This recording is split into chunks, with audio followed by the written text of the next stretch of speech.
What we'll do today is we will spend just a moment quickly reviewing the current Troffer offering so that you get the idea of the extensive offering that we have. And we'll talk about the new RKT LED Retrofit Kit Troffer. RKT stands for Retrofit Kit Troffer. It is denoted by its profile batwing shape. We also have the new RKL for Retrofit Kit Linear, noted by its inverted V shape. Then we're going to talk a little bit about thermal dot technology. For those of you not familiar with the thermal dot technology, you probably have not worked with or sold MaxLight's HiMax product, which has used the thermal dot technology for about 6 years now, and it has prevented failures and problems in the field, which we all want to avoid. We are applying that. I think we are the first in the industry to apply it to stock and standard product in the LED market. And then we'll talk a little bit about how easy these products are to install. So for a quick review of the products that we have available today, we have a edge-lit product. This edge-lit is sleek, low profile, has a skylight type effect. It's quite beautiful. We have the Performance direct-lit Troffers. These are very, very high efficiencies with efficacies over 100 lumens per watt. We have the EcoT. The EcoT has price points well below the cost of dimming fluorescent, and with rebates it can be below the cost of regular fluorescent. Frankly, our largest seller and looks exactly like a 3-lamp Troffer fluorescent, including the photometric. And now we have the very stylish round edge-lit, which can be surface mounted or pendant mounted. Quite a beautiful product, one that I would certainly have in my home. We also have a line of specialty products, ranging from Chicago Plenum approved to specialty products for hospitals and medical facilities, including our MRI specific product and more. Today we're going to focus on the new Troffer retrofit kits, the RKT and the RKL. Let's start with the RKT, also known as the Batwing. Quick overview of the product. It is available in 1x4, 2x2, and 2x4 sizes. These have the exact same specifications as the EcoT flat panel Troffer. If you're not familiar with that, all of its dimming capabilities, its interconnection with master satellite relationships, where you only have to put the dimming switch to the master fixture and run a simple 2-wire connection to the satellite fixtures. All of those same specifications apply to the RKT, as it is the same light engine. The 1x4, 2x2, and 2x4 from the EcoT is exactly the same light engine that we are using for this RKT series, also known as the Batwing. Very proud to say that the ETL was issued yesterday. These products are simple to install, have an excellent lumen package, very lightweight, and rather than go through all the applications for Troffers, schools, airports, libraries, municipalities, and so on, we all know those applications. Benefits of this product, just a short list of them listed here. This is made with the same galvanized steel that you would find in typical fluorescent housings, 22 gauge, post-painted. Same materials that the retrofit kit is likely to be installed in is what the main material is made of. Easy upgrade and replacements. We've heard from the market that you want replaceable parts. We've applied that completely in this product. As you know, we only use LM80 chips. These chips are assembled on a board that is double clad for thermal protection. These boards are fastened to the structure with screws and not rivets for easy replacement. This will work in your parabolic as well as your standard lensed fixtures. Just pick the appropriate size, 2x2, 2x4, and so forth. Quick and easy install, which we'll review today, a little later. The thermal dot technology, which we'll get into in depth. This has the same 50,000 L70 life that you expect from MaxLight, and this means that at about 50,000 hours of use, this product will have depreciated by about 30% of initial lumens. Dimming it just by 10% pushes that L70 way out, just like the EcoT. Even slight dimming pushes the L70 roughly to about 62 plus thousand hours, 65,000 plus hours. So we could calculate that actually with the new TM21 technology. As I've mentioned, these are dimmable. We have both dimming and non-dimming options. And they are linkable up to 10 total fixtures. Specifications on this product will focus on lumens per watt, which are running from 79 to 89. And keep in mind, like the EcoTs, they are getting higher efficacies with pretty much every manufacturing batch. The Kelvin temperatures available for this product are 3500, 41, and 5000 Kelvin. The type of dimming is what is known as 0 to 10 volt dimming, and they are dimmable down to about 10%. The drivers here are universal drivers 120 through 277, so you can pick up those oddball 208 and 240 that you run into from time to time out there in the marketplace. And a very, very high power factor of 0.99, pretty much perfect power factor to please your utility companies. I see that we have a question from Carol about ETL. Carol, as a matter of fact, that was just yesterday that ETL listing came through. I see something here from Michael. Michael mentions that listed mark for ETL is fast-growing certification mark in North America with more than 80,000 product listings. Thank you for that, Michael. A little bit of detail about the product. As we mentioned earlier, these are fastened with screws, not with rivets, so these boards can easily be changed if something were to be damaged, say during shipping or installation. We are using Molex connectors, so wiring is very, very simple. And we do supply not only the self-drilling screws that are used for mounting the Batwing product into the fixture, but the spacers as well.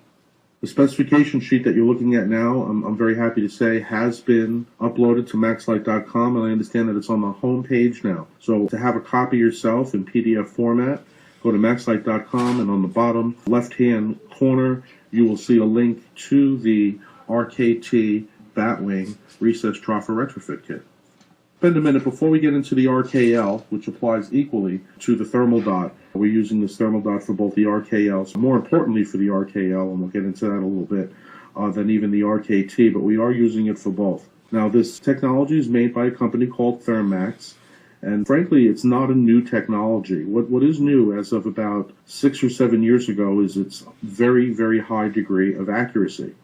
Now, what we used to do for other products where we had iffy type installations, where frankly speaking, we couldn't tell from our home office based on the description of the application that maybe we were going to have some thermal issues. So we chose the appropriate temperature and the appropriate spot on the product where this thermal dot is to be mounted. And we send the product in the field and have it installed properly and used for about 100 hours or so. And based on the temperature rating that we chose for the particular product and the location on the product where it was located, we were able to tell if the key components were going to overheat in that application. Today, we put this product, this Thermax thermal dot, on all of our Hymax products, and going forward, all the RKT and RKL retrofit products as well. What this allows you to do is self-certify your application. If you have an application where you're concerned that maybe the temperature is going to be above normal, then just let's put in one, let it run for 100 hours of normal use. So in other words, if it's a 24-hour-a-day application, 4 or 5 days. If it's a 12-hour-a-day application, it's going to be double that. Give the product a good opportunity to heat up in its application, and what you'll find is whether the product is applicable or not before we go ahead and do the big job. So the technology is important. It's important for you and I. It's important for your customers that they don't have problems, and especially when you're retrofitting products, you have to be extra careful, particularly with LEDs, as the temperature has such a huge impact on not just the lumen output, but the steepness of the depreciation, or how quickly the lumens drop out. I see a question here from Les. Has there been a scotopic rating assigned? Actually, it depends on the Kelvin temperature, unless you are progressive, and I'm with you, Les. I think scotopic makes a major impact on energy efficient lighting opportunities. And when you're using the 5000K combined with these high CRI of 85 plus, you'll find the scotopic is about 1.9. Some people use 1.96. Others use 2.12. So I try to stay on the conservative side because you don't need to exaggerate it. Product and the scotopic speak for themselves. So I tend to use a 1.9 in my calculations. I will say today, as of today, the IES has not made final determinations. And when the IES comes up with the ratings, I will mimic them and use them. Until that time, we'll continue to use very conservative numbers. For those of you who are not following the conversation between Les and I concerning scotopic ratings, or also known as SP ratios, photopic, scotopic, feel free to go to our webinar on demand service. Scroll down. We've done, in the last 2 years, 2 webinars on the topic. They run between 20 and 40 minutes. And if you're not familiar with it, you're missing out on energy efficient opportunities.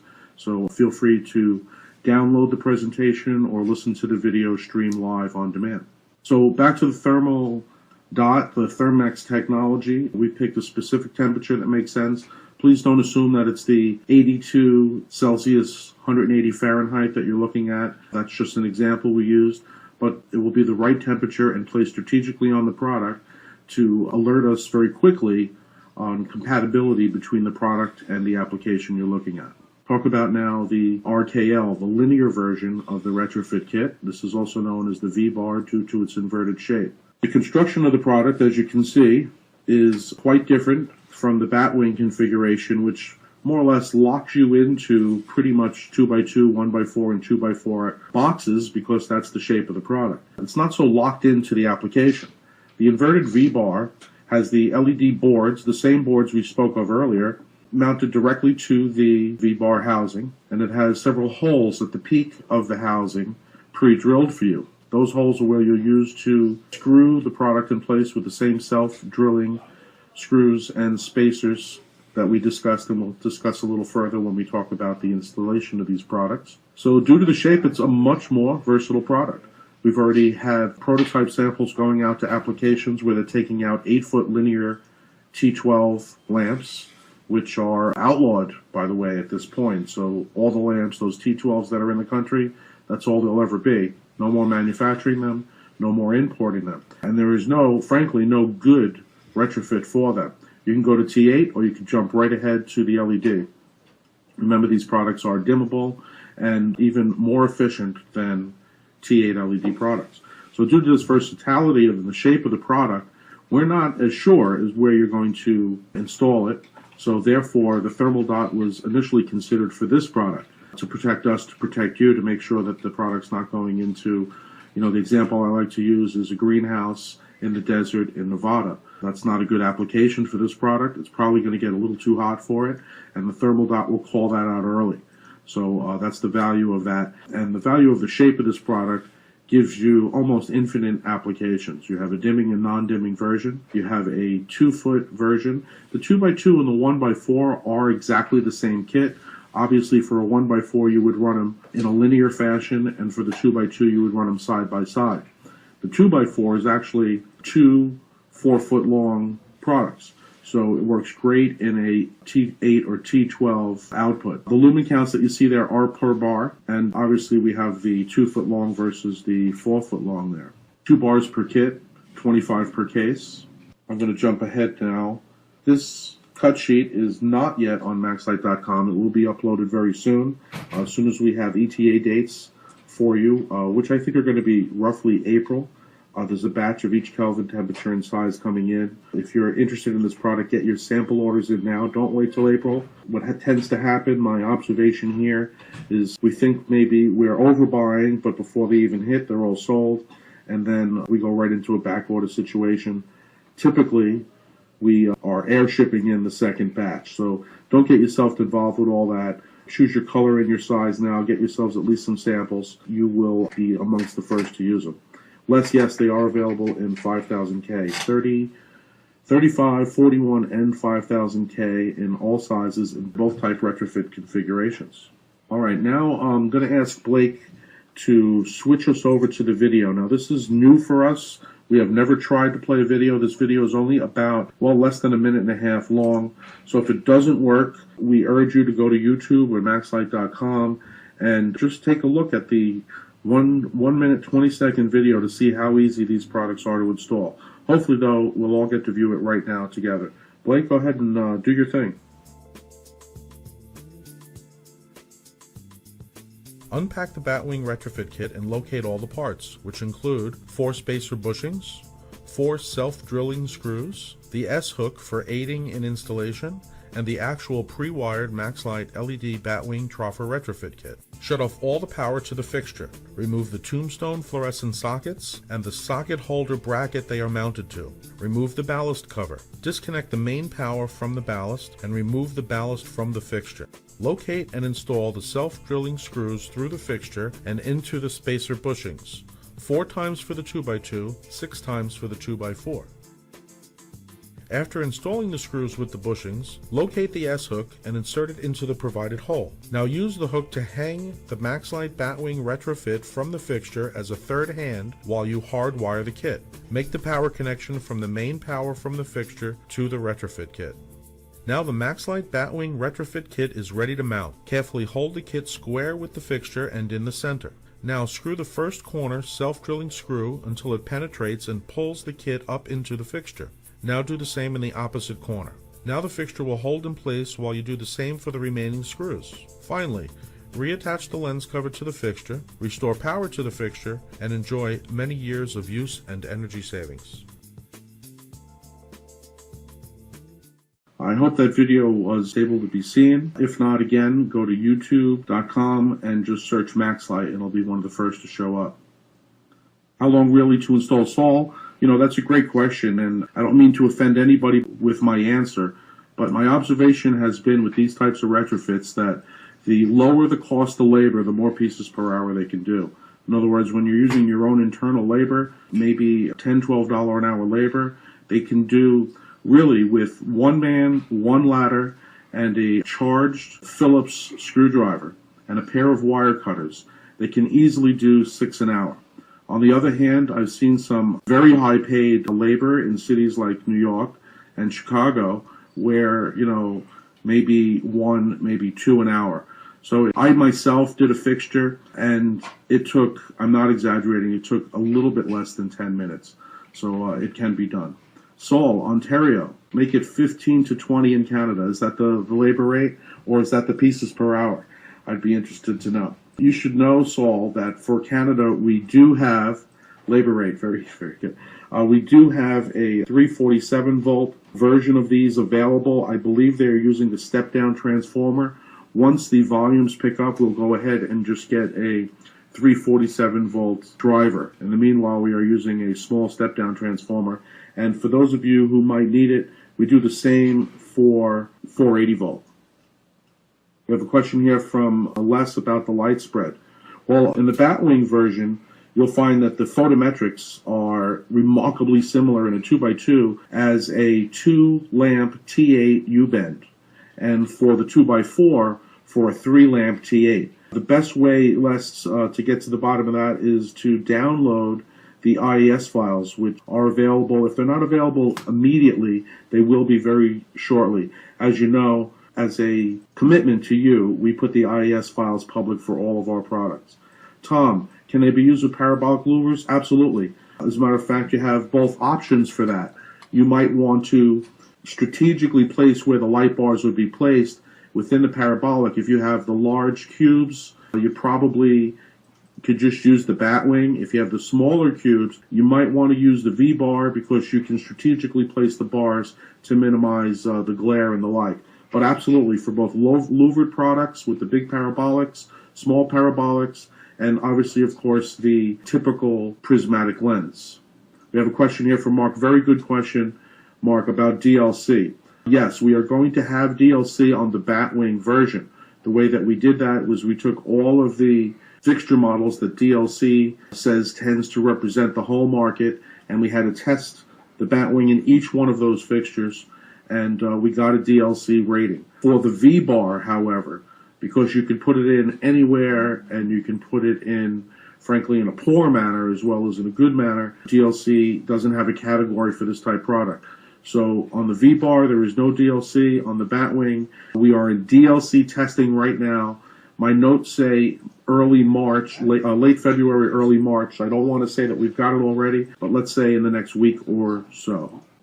Folks, before we open it up to any additional questions, I do want to remind you that our webinars are available on demand at maxlite.com, or you could join the MaxLite YouTube channel and all of the videos be there for you. At maxlite.com, you could also download the PowerPoint presentation so that you can use your own words and feel free to use our material.